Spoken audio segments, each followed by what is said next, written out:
영국의 토트넘 팬들을 위한 웹사이트 스퍼즈웹은 1일 토트넘과 맨체스터 시티 간의 경기 결과를 예측했습니다. 스퍼즈웹은 토트넘이 맨체스터 시티에 1대3으로 패할 것으로 예상하며 그 중에서 손흥민이 맨체스터 시티에 골을 넣을 것이라고 예상했습니다. 또한 손흥민은 이번 시즌에 최고의 컨디션을 회복했다고 언급되었습니다. 손흥민은 자신의 새로운 중앙 공격수 위치에서 선택의 폭이 넓지 않다고 언급했습니다.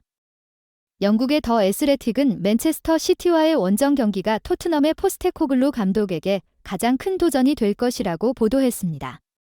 토트넘은 최근 3경기를 모두 패배했고 주요 선수 9명이 부상이나 출전 정지로 빠져 있습니다. 이는 이번 시즌 최악의 성적입니다. 안타깝게도 토트넘의 상대인 맨체스터 시티는 최근 17경기 만에 홈에서 첫 패배를 기록했습니다.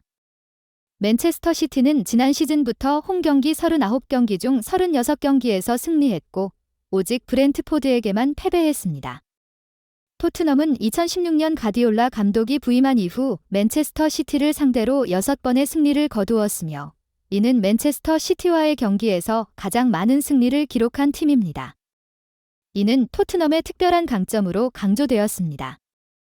맨체스터 시티의 펩 가디올라 감독은 토트넘과의 경기 전 기자회견에서 주목을 받았습니다. 먼저 기자가 그에게 포스테코글루 감독의 코칭 방식에서 자신의 아이디어를 많이 발견했는지 물었습니다. 가디올라 감독은 이를 농담으로 치부하며 자신만이 하이라인 전술을 사용하는 것은 아니라고 말했습니다. 가디올라 감독은 때때로 자신의 수비수들에게 안으로 이동하라고 지시하지만 토트넘의 수비수들은 공격형 미드필더처럼 움직이며 공간을 찾는다고 언급했습니다. 이전에 본 적 없는 전술이에요. 저는 절대 사용하지 않았습니다. 그것은 완전히 그의 전술입니다. 그리고 그것은 당신이 그에게 물어봐야 할 질문입니다. 라고 그가 대답했습니다. 이어서 기자가 물었습니다. 감독님, 이전에 토트넘을 해리 케인의 팀이라고 부르셨는데 그 생각을 바꾸셨나요? 손흥민도 다른 방식으로 위협을 가하고 있습니다. 펩 과르디올라 감독은 대답했습니다. 저는 이전처럼 실수하고 싶지 않아요. 포스테코글루 감독님에게 비판을 받고 싶지 않습니다. 제가 말씀드렸듯이 포스테코글루 감독님의 팀을 보면 그의 개성이 분명히 드러납니다. 그것은 이전 감독들과는 다릅니다. 물론 모든 감독은 팀에 영향을 미칩니다. 콘테 감독님도 분명한 스타일을 가지고 계세요. 그렇다고 해서 그가 다른 감독들보다 더 뛰어나다는 것은 아닙니다.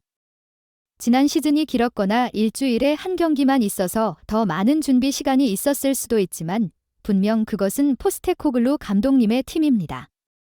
프리미어리그에서의 첫 번째 원정 경기인 브렌트포드와의 경기부터 홈이든 원정이든 상대 팀의 성적에 관계없이 그들은 자신들의 스타일로 경기합니다.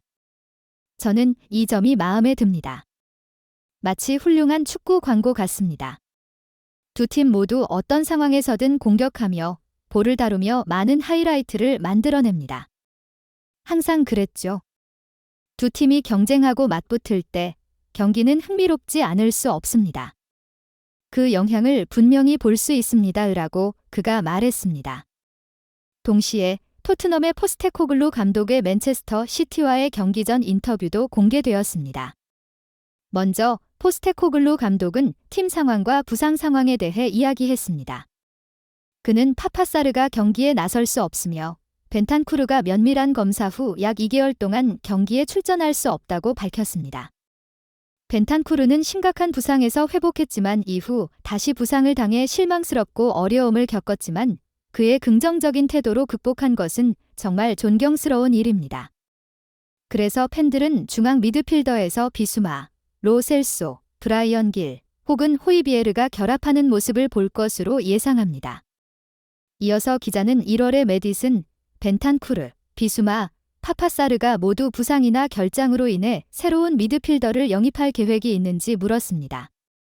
포스테코글루 감독은 선수들의 회복과 건강 유지가 우선이지만 새 미드필더 영입과 관련된 작업을 진행 중이며 새로운 중앙 수비수 영입도 명백한 일이라고 답했습니다. 다음으로 기자는 토트넘에서 현재처럼 11명의 선수를 사용할 수 없는 충격적인 상황을 경험한 적이 있는지 물었습니다. 토트넘의 감독은 많은 선수들이 짧은 시간 내에 동시에 부상을 당하는 상황을 경험해 본 적이 없지만 그것을 축구의 흥미로운 이유로 보고 계속해서 혁신을 추구해야 한다고 말했습니다. 기자는 다음 경기에서 비수마의 복귀를 언급했고 안제 감독은 자신의 계획에 대해 아쉬움을 표현했습니다. 주목할 뉴스는 손흥민을 존경해온 잭 클라크가 현재 선덜랜드의 스타로 떠오른 것입니다. 클라크는 다재다능하며 여러 포지션에서 뛸 수 있어 토트넘 핫스퍼에게 높은 평가를 받았습니다. 그는 2019년 리즈 유나이티드에서 토트넘으로 1,100만 유로에 이적했지만 토트넘에서 자리를 잡는 데 어려움을 겪어 여러 팀으로 임대되었고 결국 팀을 떠났습니다.